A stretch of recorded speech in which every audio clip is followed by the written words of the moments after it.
네, 오늘 함께 살펴볼 말씀은 사무엘하 2장 1절부터 7절까지 말씀입니다. 사무엘하 2장 1절부터 7절까지의 말씀을 제가 봉독하겠습니다.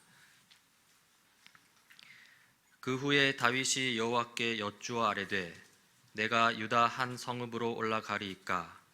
여호와께서 이르시되 올라가라. 다윗이 아뢰되 어디로 가리이까? 이르시되 헤브론으로 갈지니라. 다윗이 그의 두 아내 이스라엘 여인 아히노암과 갈멜 사람 나발의 아내였던 아비가일을 데리고 그리로 올라갈 때에 또 자기와 함께한 추종자들과 그들의 가족들을 다윗이 다 데리고 올라가서 헤브론 각 성읍에 살게 하니라. 유다 사람들이 와서 거기서 다윗에게 기름을 부어 유다 족속의 왕으로 삼았더라.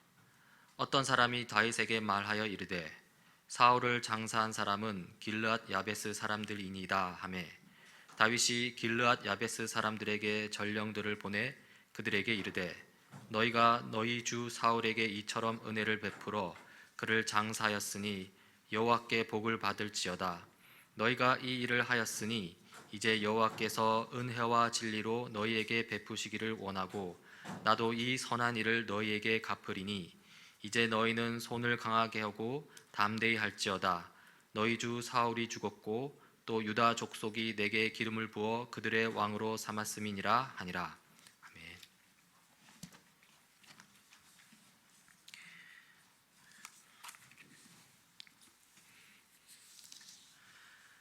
네, 사울 왕이 죽었습니다. 그리고 다윗은 사울 왕의 죽음을 애도했습니다. 그 슬픔을 시와 노래로 지어 불렀죠. 그리고 현실로 돌아왔습니다. 지금 이스라엘의 상황은 좋지 않습니다. 이스라엘을 다스리던 왕이 죽었고요. 이스라엘의 왕을 죽인 원수 블레셋은 기세등등합니다. 그리고 왕을 잃어버린 이스라엘 12지파는 지금 구심점을 잃어버린 셈이죠. 이것이 바로 이스라엘의 상황이고요. 그리고 이 다윗이 처한 현실입니다. 이런 현실이니 이 다윗으로서는 빨리 이스라엘 왕의 자리에 올라야 합니다. 왕의 자리에 올라서 기세등등한 이 블레셋에게 맞서서 싸워야 하고요. 그리고 이스라엘 12지파를 하나로 묶어야 합니다. 그리고 이런 상황에서 다윗이 이 어떤 행보를 걷는지 오늘 함께 살펴보고자 합니다. 지금 이 말씀, 오늘 성경 본문 이 말씀에서 다윗은 지금 그 시작은 그 시글락에 있습니다. 시글락은 블레셋의 영토이죠. 다윗은 블레셋의 영토 시글락에 있으면서도 이스라엘 백성을 도왔습니다. 이스라엘을 향한 이 다윗의 사랑이 얼마 전 그 사무엘상 30장에 잘 나타나는데요. 시글락으로 돌아온 다윗은 이 전리품 가운데에서 얼마를 떼어 그의 친구들 곧 유다의 장로들에게 보내면서 그것이 주님의 원수들에게서 약탈한 전리품 가운데에서 떼어내어 선물로 보내는 것이라고 밝혔다. 베델과 라몬네겝과 얏딜과 아로엘과 심몬과 아스드모아와 라갈과 여라무엘 사람의 성읍들과 겐 사람의 성읍들과 호르마와 고라산과 아닥과 헤브론과 다윗이 부하들을 거느리고 드나들던 모든 지방에 있는 사람들에게 그는 그 선물을 보냈다. 여기서 보면 다윗이 시글락에서 이 아말렉으로부터 얻은 전리품을 지금 여러 곳에 나누어 주는 것을 볼 수 있는데요. 시글락 근처에 있는 유다 지파에 속한 성읍으로 보낸 것으로 보입니다. 그리고 그 중에 이제 헤브론도 포함되어 있는 것이죠. 여기서 우리는 다윗의 신념을 발견할 수 있는데요. 다윗은 자기가 하나님의 기름 부음 받은 사람이라는 것을 기억하고 있습니다. 하나님으로부터 임무를 부여받은 이 사명자로서의 이 자기 인식이 뚜렷했다는 것이죠. 그렇지 않고서는 이렇게 유다 이스라엘 자기 민족을 챙겨줄 이유가 없습니다. 다윗은 자기 혼자 먹고 살기도 바쁘다 이렇게 하면서 그렇게 자기만을 위해 살지 않았고요. 이 주변의 유다 성읍 사람들을 도왔습니다. 그리고 이것은 일회성에 그치지 않았을 것입니다. 다윗은 이 사울을 피해서 시글락에 숨어 들어가 있잖아요. 거기서 1년 4개월 동안 거주했는데요. 그때 다윗은 시글락에 머물면서 이스라엘의 적들이 되는 아말렉을 비롯한 여러 이방 민족들을 공격했습니다. 그리고 그들로부터 이 전리품을 획득했는데요. 아마도 이 전리품들을 그때마다 자기 민족과 나누었다고 우리는 추측해 볼 수 있습니다. 비록 몸은 블레셋 영토에 있지만 그 마음만은 이스라엘을 향해 있었던 것이죠. 이것은 하나님의 기름 부으심 받은 사람으로서의 자격을 보여줍니다. 다윗은 왕이 되고 난 후에 그때가 되어서야 이제 이스라엘의 왕으로서 자기 민족 이스라엘을 돌보겠다고 하지 않습니다. 오히려 그 자신이 도망치고 있는 신세임에도 불구하고 당장 이 자기 손이 닿는 곳이라면 가서 도왔습니다. 이미 왕으로서의 자질을 보여주고 있는 것이죠. 유다 여러 성읍들은 이 다윗의 도움을 받던 곳이었고요. 그리고 사울 왕이 죽고 이스라엘의 왕이 필요한 그 시점에 다윗은 이제 유다 성읍으로 올라가려고 합니다. 사실 그동안 다윗이 베푼 은혜를 생각해 볼 때 다윗은 유다 여러 성읍들로부터 지지를 얻었음이 분명합니다. 따라서 다윗이 마음만 먹으면 얼마든지 올라갈 수 있습니다. 하지만 다윗은 바로 그렇게 하지 않습니다. 먼저 하나님께 그 뜻을 여쭙지요. 오늘 함께 살펴본 말씀인데요. 이런 일이 일어난 뒤에 다윗이 주님께 제가 유다에 있는 성읍으로 올라가도 됩니까? 하고 여쭈었다. 주님께서 그에게 올라가라고 하셨다. 다윗이 다시 여쭈었다. 어느 성읍으로 올라가야 합니까? 주님께서 헤브론으로 올라가라고 알려주셨다. 우리는 다윗이 그 당시 일반적인 왕들과는 같지 않다는 것을 알게 됩니다. 이스라엘 12지파의 장로들이 그 초기에 사무엘에게 왕을 요구할 때를 한번 기억해 보십시오. 그들은 이렇게 말하면서 왕을 요구했습니다. 그들이 사무엘에게 말하였다.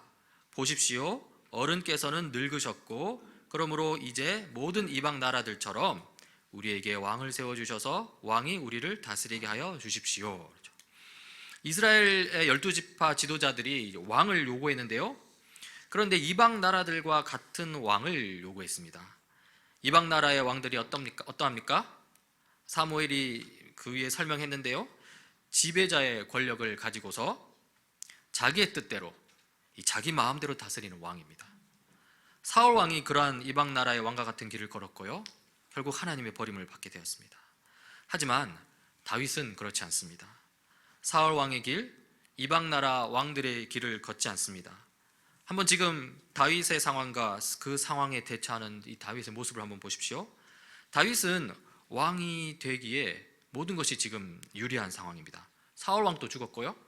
그리고 유다 성읍 사람들의 지지도 얻고 있습니다. 명분도 충분합니다. 사울 왕 이후 이스라엘을 하나로 묶을 지금 구심점이 필요하고요. 게다가 블레셋은 블레셋대로 저렇게 기세등등합니다. 따라서 다윗은 그냥 자기가 원하는 대로 유다 성읍으로 올라가서 거기서 왕이 되었음을 선포하면 됩니다. 하지만 다윗은 그렇게 하지 않습니다. 자기 마음대로 결정하지 않습니다. 그 전에 하나님께 묻고 있는 것이죠. 먼저 유다에 있는 성읍에 올라가도 되냐고 여쭙습니다. 그러자 하나님께서 올라가라고 하셨습니다. 다시 어느 성읍으로 올라갑니까? 라고 여쭙습니다. 그러자 하나님께서 헤브론으로 올라가라고 알려주셨죠. 다윗이 자신의 뜻을 앞세우기보다는 철저히 하나님의 뜻을 앞세우는 것을 볼 수 있는데요. 그렇게 해서 다윗은 자기 가족과 부하들의 가족들을 데리고 헤브론과 그 주위 성읍으로 올라가고요. 거기서 7년 반 동안을 다스립니다. 이렇게 이스라엘 남쪽 지역은 이 다윗 왕을 중심으로 이제 바르게 세워가는 것이죠. 하지만 북쪽 지역 11지파의 지역은 좀 상황이 다릅니다. 그곳은 이제 전통적으로 이 사울 왕의 영향력이 강하게 미치던 지역입니다. 오늘 본문에 나오는 길르앗도 마찬가지입니다. 오늘 함께 읽은 성경 구절에 보면 길르앗의 야베스 사람들은 사울이 블레셋에게 죽임당하고 그 시신이 능욕당할 때 위험을 무릅쓰고 블레셋으로부터 사울을 다시 찾아왔습니다. 블레셋은 사울의 목을 자르고 그의 갑옷을 벗긴 다음에 블레셋 땅 사방으로 전령들을 보내어 자기들이 섬기는 우상들의 신전과 백성에게 승리의 소식을 전하였다. 그런 다음에 그들은 사울의 갑옷을 아스다롯의 신전에 보관하고 사울의 주검은 벳산 성벽에 매달아 두었다. 이 블레셋이 사울의 갑옷을 자기 우상들의 신전에 보관했다고 나오는데요. 이것은 자기의 신들이 이스라엘의 하나님을 이겼다라는 의미로 그렇게 둔 것입니다. 사실 하나님마저 이렇게 모욕을 당하고 있는 셈이죠. 그리고 사울의 시신을 성벽에 매달아 두었다고 합니다. 이스라엘이 철저하게 패배했음을 이제 보여주고 한 것이고요. 그리고 아주 처참한 상황입니다. 이러한 상황과 소식을 이 길르앗 야베스 사람들이 듣게 되었고요. 그들이 움직입니다. 그래서 길르앗 야베스의 용사들이 모두 나서서 밤새도록 걸어 벳산까지 가서 사울의 주검과 그 아들들의 시체를 성벽에서 내려 가지고 야베스로 돌아와 그 주검을 모두 거기에서 화장하고 그들의 뼈를 거두어다가 야베스에 있는 에셀나무 아래에 묻고 이레 동안 금식하였다. 길르앗 야베스에서 용사들이 모두 나섰다고 합니다. 밤새도록 걸어서 이 사울의 시신이 걸린 벳산 성벽에 이르렀고요. 거기서 사울과 사울의 아들들의 시신을 거두옵니다. 그리고 제대로 장례를 치러주는 것이죠. 여기서 우리는 좀 의문을 가지게 됩니다. 길르앗 야베스 사람은 왜 이 위험한 일을 감행했는가입니다. 시신을 되찾는 과정에서 이 성벽을 지키는 블레셋 군인들과 전투가 벌어질 수도 있거든요. 성경에는 기록되어 있지 않지만 시신을 되찾아오는 과정에서 소규모 충돌이 있었고, 그래서 길르앗 야베스 용사 몇 명은 희생을 당했을 수도 있습니다. 그러나 어쨌든 이 위험한 일을 왜 했냐라는 그런 의문이 생기는 것이죠. 그리고 그 이유가 사실 성경에 있습니다. 시간을 좀 더 거슬러 올라가서 사무엘상 11장에 나오는데요. 사무엘상 11장의 시점은 사울이 이제 막 이스라엘의 왕으로 기름 부음을 받은 때입니다. 그때 이 암몬 족속의 왕 나하스가 이 길르앗 야베스를 포위합니다. 그러자 길르앗 야베스 사람들이 이 나하스 왕에게 평화 조약을 제안하는 거죠. 하지만 이 나하스 왕이 얼토당토하지 않은 조건을 제시합니다. 나하스 왕은 이렇게 말합니다. 그러나 암몬 사람 나하스는 내가 너희의 오른쪽 눈을 모조리 빼겠다. 온 이스라엘을 이같이 모욕하는 조건에서만 너희와 조약을 맺겠다 하고 대답하였다. 말이 좀 안 되는 조건이죠. 구약 성경에는 여러 역번들이 있는데요. 이 사해사본에서는 좀 더 자세한 내용이 설명되어 있습니다. 제가 좀 읽어보겠습니다. 암몬 족속의 나하스 왕은 갓 사람들과 르우벤 사람들, 갓 지파 사람들, 르우벤 지파 사람들이죠. 그들을 가혹하게 억압하였다. 두 지파 사람들의 오른쪽 눈을 다 도려내고 어느 누구도 이스라엘을 구해내지 못하게 하였다. 요단 동편에 살던 사람치고 암몬 족속의 나하스 왕에게 오른쪽 눈을 뽑히지 않은 사람이 하나도 없었다. 그러나 암몬 족속에서 탈출한 사람 7,000명이 있었는데 그들이 길르앗의 야베스로 들어갔다. 이스라엘 12지파 중에 이 갓 지파와 르우벤 지파, 므낫세 반 지파도 있는데요. 갓 지파와 르우벤 지파는 요단강 동편 땅에 이제 정착했는데요. 이 암울한 사사 시대를 거치면서 형편없이 약해졌습니다. 이러니 바로 그 옆에 위치한 암몬 족속에게 심각한 억압을 받게 되었고요. 심지어 오른쪽 눈을 다 뽑혔다고 나옵니다. 이렇게 심한 억압을 받다가 그 중에 7,000명이 탈출해서 이 요단강을 건너서 서쪽 길르앗 야베스로 피신하게 된 것이죠. 그리고 이 7,000명을 쫓아온 나하스 왕이 이 평화 조약을 제시하는 길르앗 야베스에게 이스라엘 온 백성이 오른쪽 눈을 내놓으면 이 평화 조약을 맺겠다고 그렇게 한 것입니다. 암몬 족속의 나하스 왕의 이 요구 조건은 이스라엘 전체를 향한 위협이었고요. 그리고 가장 큰 위기에 봉착한 이들은 다름 아닌 길르앗 야베스입니다. 이 풍전등화라는 말이 딱 어울리는 그런 위기 상황입니다. 그리고 그때 왕으로 기름 부음을 받고 난 직후에 아직 왕으로서 할 일이 없어서 이제 고향으로 돌아가서 농사를 짓던 이 사울이 이 소식을 듣게 됩니다. 소식을 들은 사울에게 하나님의 영이 세차게 임하고요. 거기서 사울이 온 이스라엘에게 전령을 보내고 군대를 모아서 이 암몬의 나하스 왕을 물리칩니다. 이 길르앗 야베스 사람에게 사울 왕은 이 생명의 은인이고요. 이렇기 때문에 이 목숨을 걸고서라도 이 성벽에 매달린 사울의 시신을 다시 되찾아오고자 한 것이죠. 그런데요, 한번 생각해 봅시다. 이 정도로 사울을 지지하는 길르앗 야베스 사람들이 다윗을 따르겠냐는 것입니다. 물론 다윗이 사울을 죽인 것은 아닙니다. 하지만 사울이 다윗을 싫어한다는 것은 온 이스라엘 사람들이 다 알고 있는 사실이고요. 길르앗 야베스 사람의 입장에서는 이 사울의 그러한 감정, 다윗을 향한 악감정까지도 용인하고 아마 공감했을 수 있습니다. 이러니 다윗이 길르앗 야베스 사람의 지지를 얻는 일이 쉬운 일은 아니었을 것입니다. 그리고 이러한 상황에서 사울을 위해 슬픔의 시와 노래를 지어 불렀던 다윗은요, 길르앗 야베스 사람들이 사울과 그의 아들들의 시신을 거두어 이 예우를 다했다는 소식을 듣게 됩니다. 그래서 그들에게 사절을 보내는 것이죠.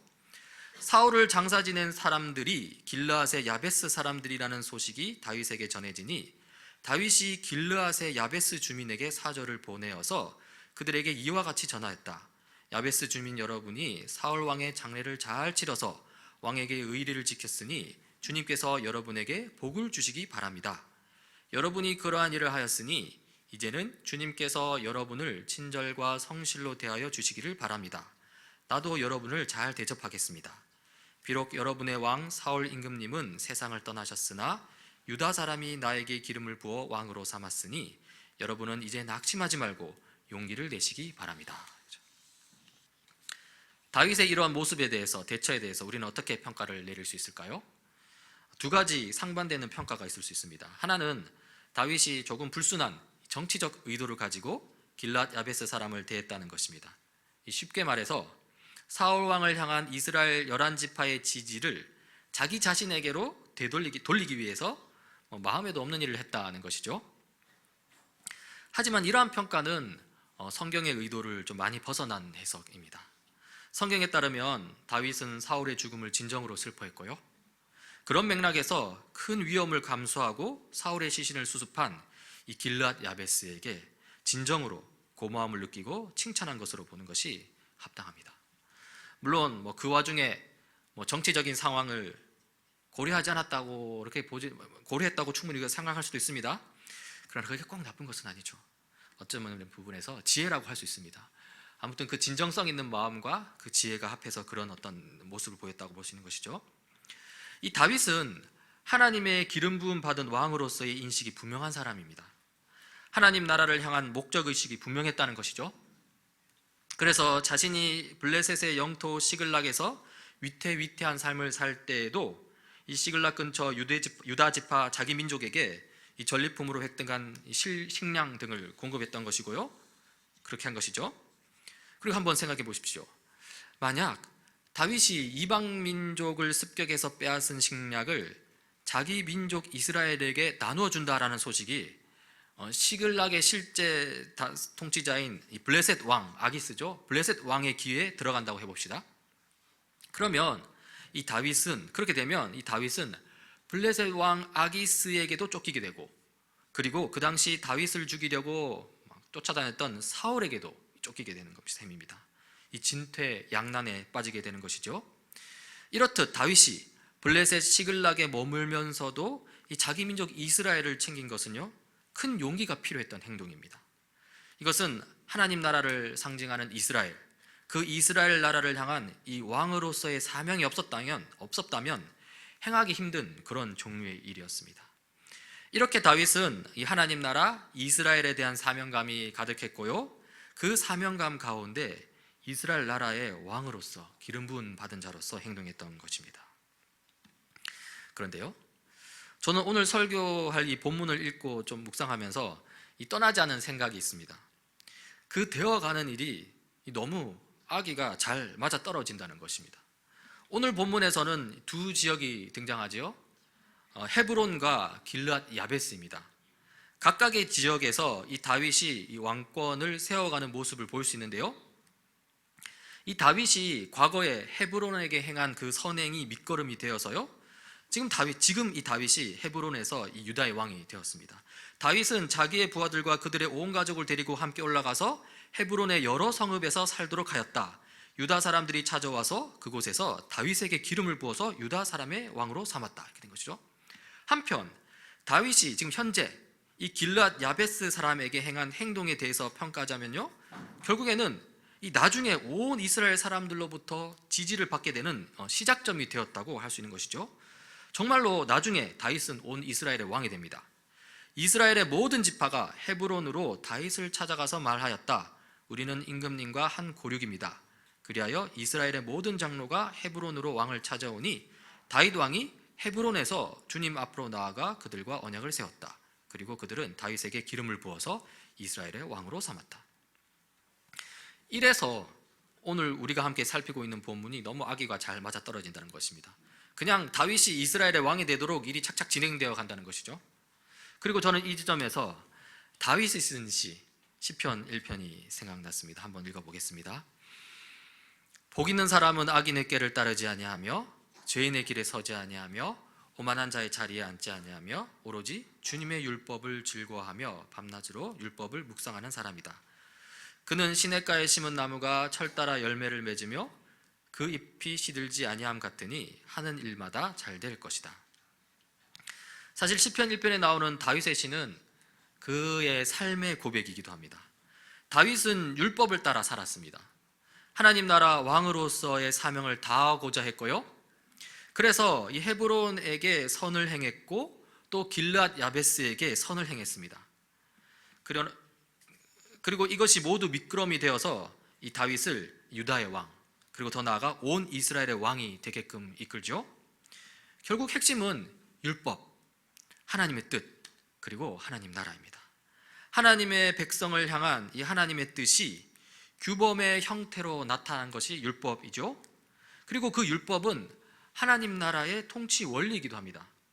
그리고 이 율법의 내용은 요약하자면 하나님을 사랑하고 그리고 이웃을 사랑하라는 것이죠. 하나님 사랑과 이웃 사랑이라고 했는데요, 좀 더 정확하게 표현하자면 이 하나님 사랑은 하나님 신뢰를 의미하고요, 그리고 이웃 사랑은 이웃 돌봄을 의미합니다. 참으로 하나님은 우리가 전적으로 믿고 따를 만한 분이시고요, 우리는 그 하나님을 전적으로 신뢰하면서 하나님 사랑을 표현합니다. 그런데 또 반면에 우리 이웃은 어떻습니까? 우리가 우리 이웃을 전적으로 믿고 따를 만하다 그렇게 볼 수는 없잖아요. 왜냐하면 우리 모두는 약점이 많고 연약한 인간이기 때문에 그렇습니다. 따라서 우리는 서로의 연약함을 돌아보며 서로를 보완해 줄 수 있어야 합니다. 이렇게 서로를 돌아보고 돌보는 것이 바로 이웃 사랑인 것이죠. 하나님 사랑, 이웃 사랑, 같은 사랑이지만 그 성질이 조금 다릅니다. 이렇게 우리는 하나님을 신뢰하고 이웃을 돌보면서 하나님 나라를 이루어가게 됩니다. 다윗 역시 율법을 통해 하나님의 뜻을 이루어갔고요, 하나님 나라 사명자로서의 역할을 감당하게 됩니다. 그리고 형통한 삶을 누리게 되는 것이죠. 이스라엘의 왕이 되었다는 것입니다. 여기서 우리는 율법대로 사는 삶이 형통한 삶으로 이끈다고 했는데요, 그런데 좀 주의할 점이 하나 있습니다. 그것은 바로 이 시간차가 있다는 것입니다. 율법대로 살면 곧바로 삶이 형통해진다는 것은 아닙니다. 오히려 율법대로 사는 삶은 이 당장의 위험을 감수하는 삶이고요, 어떤 면에서는 이 귀찮은 삶이기도 합니다. 한번 다윗의 삶을 다시 한번 돌아보십시오. 다윗이 블레셋 영토 시글론에 머무르면서 헤브론 성읍을 비롯한 이스라엘 민족을 돌봤죠. 여기서 우리는 이 다윗이 율법을 따르는 삶, 하나님 사랑과 이웃 사랑을 실천하는 삶을 살고 있음을 보게 됩니다. 하나님을 전적으로 신뢰하면서 이웃을 돌보는 삶을 살고 있죠.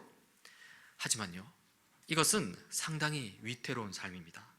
블레셋 왕 아기스에게 들키기라도 한다면요, 잘해야 추방 정도에 그치게 되고요, 최악의 경우 시글락에 머물고 있는 자기 가족들, 부하의 가족들이 블레셋의 공격에 무방비로 노출되는 것이죠. 따라서 율법을 따르는 삶이 곧바로 형통한 삶으로 이어진다고는 할 수 없습니다. 오히려 그것은 이 블레셋이라는 환경, 타락한 세상이라는 배경 속에서 위험을 감수하는 삶입니다. 그리고요, 또 시간이 지나서 다윗이 길르앗 야베스 사람들에게 사절을 보냈죠. 사절을 통해서 이 사울의 장례를 치러준 그들을 칭찬했고요, 하나님 나라의 기름 부음 받은 왕으로서 그들의 삶을 책임지겠다고 했습니다. 다윗은 하나님 나라라는 큰 틀에서 사울과의 불편한 관계를 깨끗이 씻어냈고요, 그리하여 오히려 사울을 위해 어려운 일을 행한 길르앗 야베스 사람에게 축복을 전하고 또 연기를 전하게 되는 것이죠. 그런데 사실 이렇게 길르앗 야베스 사람들에게 사절을 보낸 것은 귀찮은 일이라고도 할 수 있겠습니다. 그냥 지나쳐도 아무 상관없는 사소한 일이라고 할 수도 있겠죠. 그러나 다윗은 하나님 나라의 사명자로서 하나님의 뜻에 따라 하나님의 백성을 위로하고 용기를 주고 있는 것입니다. 이렇게 다윗은 길르앗 야베스 사람들에게 율법을 따라 선의를 베풀었는데요, 그게 직접적인 원인이 되어서 곧바로 온 이스라엘의 왕이 될 수 있게 했을까요?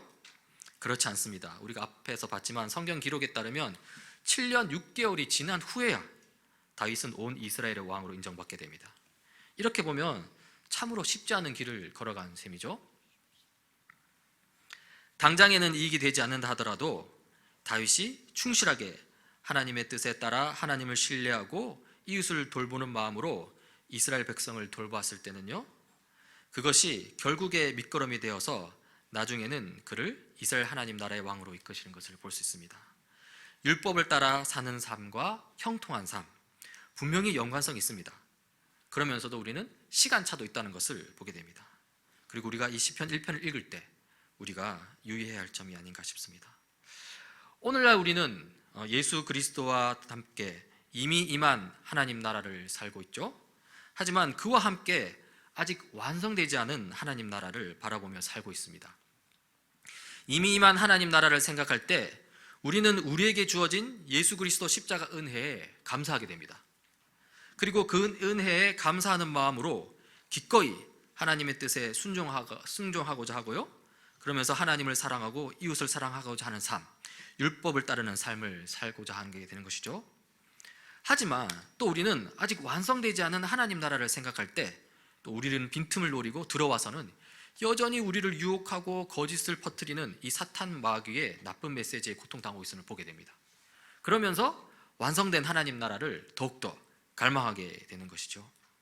결국 시냇가에 심은 나무가 철 따라 열매를 맺는 형통한 삶, 그 잎이 시들지 않는 형통한 삶은요, 조금 더 시간이 걸릴 수 있습니다. 하지만 전혀 실망할 필요가 없습니다. 시간이 좀 걸린다 하더라도 형통한 삶은 반드시 우리의 삶 속에서 이루어질 일이고요, 주님 다시 오시는 그날 확실하게 이루어질 일입니다.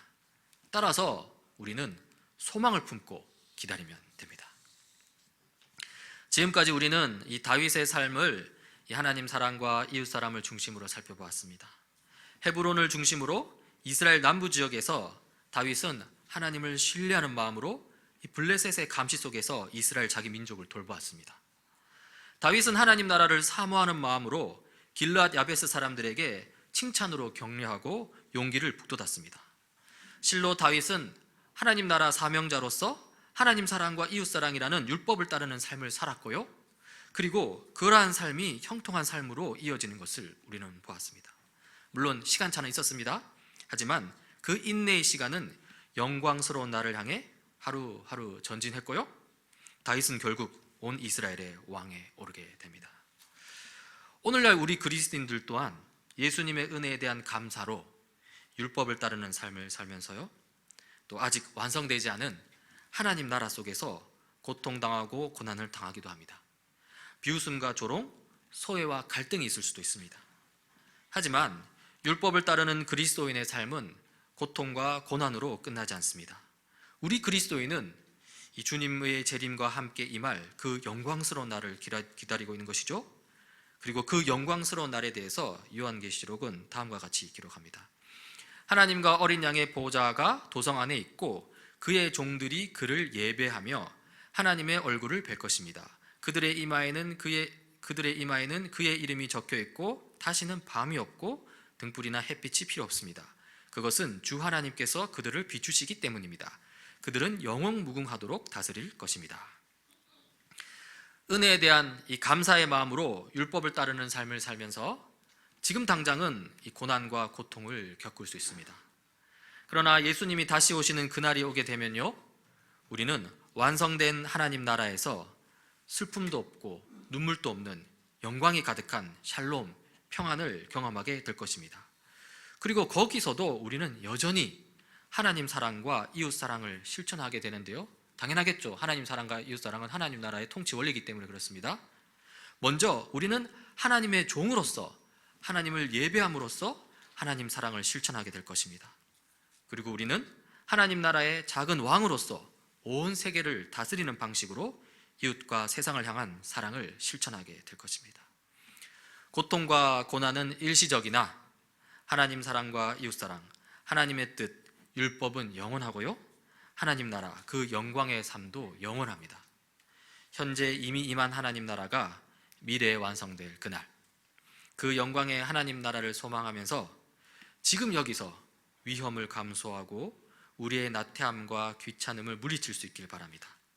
미래의 영광을 바라보면서 현재 여기에서 율법, 곧 하나님의 뜻에 충실한 우리 모두가 되길 간절히 바랍니다. 기도하시겠습니다. 하나님 아버지, 오늘 하나님 나라 사명자 다윗의 삶을 돌아보게 됩니다. 그는 자신의 안위보다는 하나님 나라를 위해 살았습니다. 그렇게 하나님 나라를 위해 살아갈 때 결국에는 하나님이 뜻하신 바 하나님 나라 이스라엘이 세워져 가는 것을 보게 됩니다. 주님, 우리 또한 우리의 삶에서 하나님 나라 사명자로 살게 하옵소서. 그리스도인에게 빛과 등불이 되는 하나님의 뜻 곧 율법을 따라 살되 잠시 겪는 고난과 고통을 두려워하지 않게 하옵소서.